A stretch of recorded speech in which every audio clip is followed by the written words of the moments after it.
Banyak ke beza bulanan Noah lama dengan Noah baru? Sini Aunty tunjuk. Beza harga body, servis dan wear and tear. Untuk Noah lama, harga body dia RM127,000 je.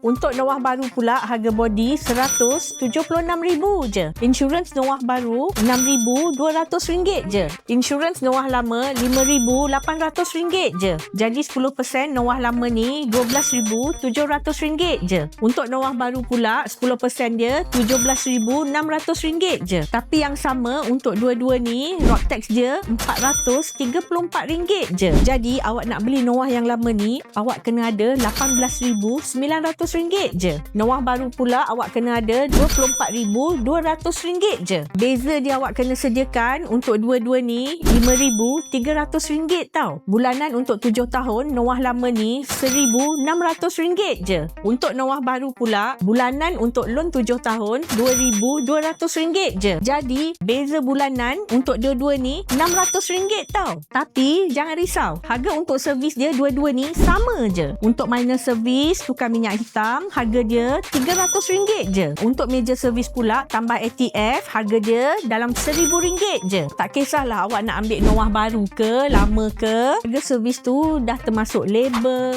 parts dan transport ke rumah korang. Untuk wear and tear, macam tayar pula, untuk Noah lama, tayar sebiji RM470 je. Untuk Noah baru pula, tayar dia sebiji RM450 je. Kalau awak beli full set tayar, beza dia RM80. Tapi jangan risau, awak beli yang lama ke, yang baru ke, Aunty bagi full set tayar baru. Tapi untuk tukar brake pad, dua-dua ni harga dia sama je untuk satu set. Satu set untuk depan belakang, dua-dua RM900 je. Satu lagi yang sama, minyak untuk full tank dia RM110 boleh pergi sampai 700 km. Tapi jangan risau, Aunty payung korang minyak penuh kalau beli dengan Aunty. Bukan itu je, Aunty nak payung korang detailing, tinted dan free service. Jadi korang nak pilih yang mana? Noah lama ke Noah baru? Sini Aunty tolong pilihkan dekat Prime Wheel, Subang Jaya.